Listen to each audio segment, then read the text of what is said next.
الحمدللہ رب العالمین والصلاة والسلام علی سید المرسلین اما بعد۔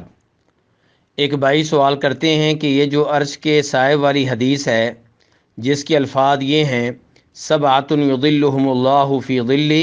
یوم لا ظل الا ظلہ، کہ 7 طرح کے لوگ ہیں جن کو اللہ رب العزت اپنے سائے میں جگہ دیں گے اس دن جس دن اللہ کے سائے کے علاوہ کوئی سایہ نہیں ہوگا۔ بھائی کہتے ہیں کہ اس میں عرش کا لفظ نہیں آیا، لیکن علماء کرام جب اس حدیث کی وضاحت کرتے ہیں تو وہ بجائے اس کے کہ یہ کہیں کہ اللہ تعالیٰ اپنے سائے میں جگہ دیں گے، وہ کہتے ہیں کہ اللہ تعالیٰ اپنے عرش کے سائے میں جگہ دیں گے، جب کہ اس حدیث میں ضمیر اللہ تعالیٰ کی طرف لوٹ رہی ہے، پھر عرش کا سایہ کیوں کہا جاتا ہے؟ تو گزارش یہ ہے کہ نبی صلی اللہ علیہ وسلم کی احادیث ایک دوسرے کی وضاحت کرتی ہیں، ایک دوسرے کی تفسیر کرتی ہیں، ایک دوسرے کی شرح کرتی ہیں۔ اس حدیث میں آیا ہے کہ اللہ رب العزت 7 طرح کے لوگوں کو اپنے سائے میں جگہ دیں گے، تو یہاں سائے سے مراد اللہ کا ذاتی سایہ نہیں ہے، بلکہ یہاں اللہ کے سائے سے مراد اللہ کا پیدا کردہ سایہ، وہ سایہ جو اللہ کی مخلوق ہوگا، لیکن اللہ رب العزت نے اس کی نسبت اپنی طرف کی ہے، اس کا شرف بیان کرنے کے لیے، اس کی اہمیت اور اس کا مقام بیان کرنے کے لیے۔ جیسے ہم کہتے ہیں بیت اللہ، اللہ کا گھر، تو یہ اللہ کی مخلوق ہے،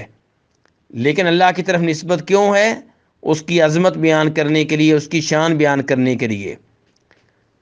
اور یہ جو حدیث ہے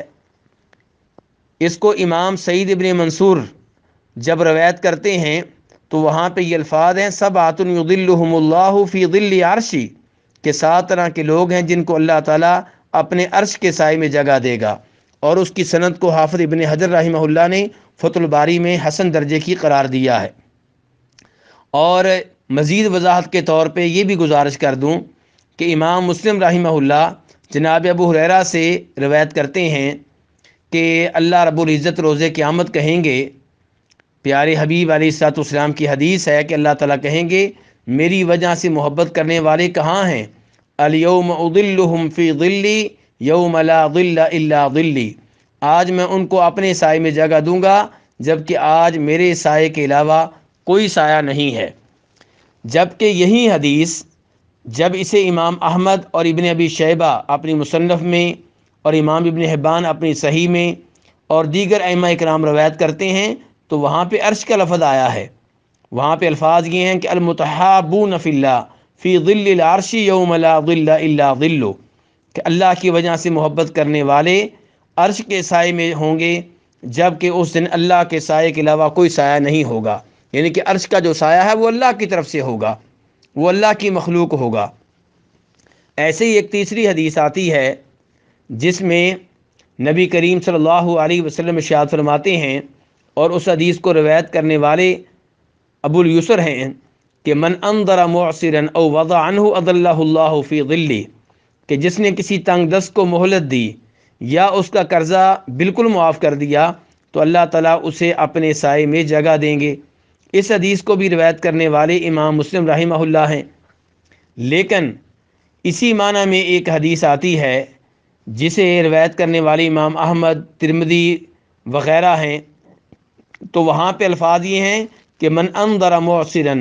او وضع له اظلہ اللہ یوم القیامت تحت ظل عرشی یوم لا ظل الا ظلہ، کہ جس نے کسی تنگ دست کو مہلت دی یا اس کا قرضہ بالکل معاف کر دیا تو اللہ تعالیٰ اسے روز قیامت اپنے عرش کے سائے کے نیچے جگہ دیں گے جس دن اللہ کے سائے کے علاوہ کوئی سایہ نہیں ہوگا۔ تو ان تمام احادیث سے پتہ چلا کہ جن احادیث میں یہ لفظ آتا ہے اللہ کا سایہ، اس سے مراد یہ ہے کہ اللہ کے عرش کا سایہ۔ واللہ تعالی اعلم۔ اللہ تعالیٰ سے ہم دعا کرتے ہیں کہ اللہ تعالیٰ ہم سب کو اپنے عرش کے سائے کے نیچے جگہ عنایت فرمائے۔ Subscribe to our channel by clicking the subscribe button. Click the bell button and enjoy the latest uploads from our channel.